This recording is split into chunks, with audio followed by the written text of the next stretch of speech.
What is up, gamers and YouTubers? JC here, back with another Minecraft Xbox update for the title update 9. They've released it into CERT testing, as well as they've also given us all the information in the change list. Well, not maybe not all of it, because they always leave a few little perks here and there, hidden things that they don't tell us about in the actual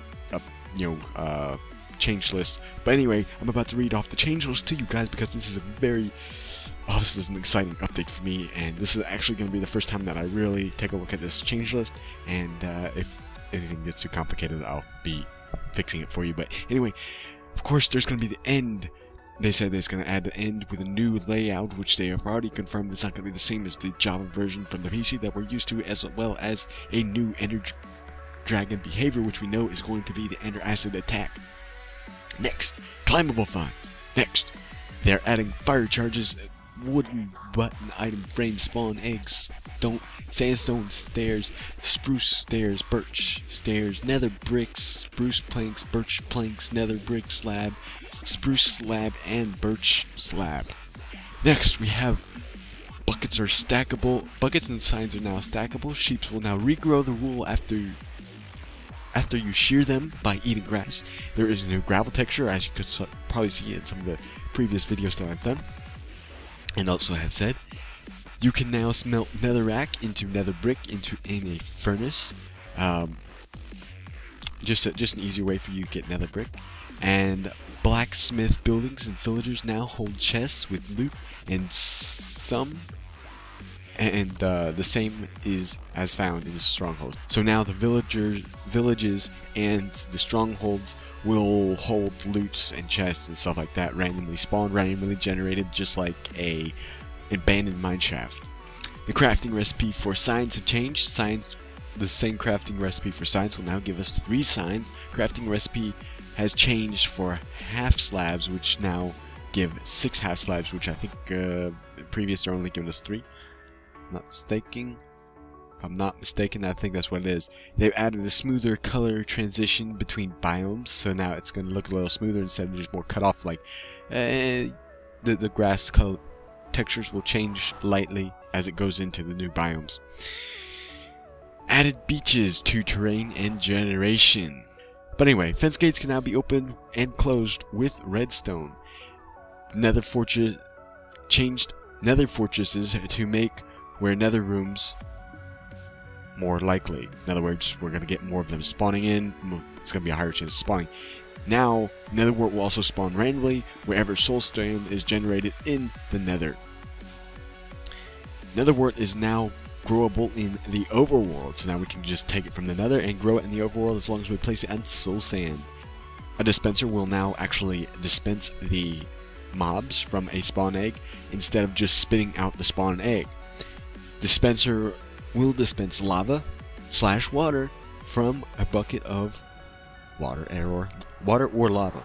Dispenser will shoot a fire charge base. It's something very interesting that I'm curious to see some people make with some nice, very nice boss fights. That's what I'm trying to say.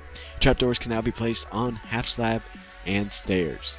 They've added the options to allow players to block attack with sword, so when the option for a player that cannot build and mine option is unchecked by the host, which basically is something better for Hunger Games and stuff like that. That option can always be closed. They've moved 6 of the 12 music discs in the quests in the tutorial world. They've also made quite a few other changes to the tutorial world, such as they've added areas with the climbable vines and a few new items, and also have reduced or removed some of the items from the brewing and farming and breeding chests. They've also taken away a little thing that was a little annoying to load up a creative world, and that is the little message that pops up that says if you load in creative worlds, this world will be unable to get achievements or stuff like that. But if it's already been loaded in creative mode, then you already know this, so they took that thing away. They've also reduced the volume of some of the gas sound effects, which is very good because those things are very loud. They've increased the distance from where a jukebox can be heard from. I don't know what the distance is, but if it's the same thing like a notebook, I believe it's supposed to be 50 blocks. They've improved the lighting code performance, so I'm guessing we're going to get a little bit less lighting glitches. And this is another big one, guys. They've improved the loading and saving time, which means they've found a way to compact the game code even more, so it saves a lot better. They've added a new heads-up display size options for both split screen and full screen modes. As I said in my last video, it looked like they also had an option where you can move it to the bottom of the screen, which is probably part of the new sizing options. They've finally added the reset nether option, which is going to allow you to reset the nether. This is going to mostly fix the fact that your nether won't have another fortress. If you go through your nether don't have another fortress, you can always just reset your nether instead of having to create a whole new world. They've also fixed the crash for worlds that people throw ender pearls and then leave the game, which causes your whole game to crash, the host's game to crash. But anyway, guys, that's only a few of the things. I've covered most of the important stuff. There's only a couple small things left that it's not too big to report on.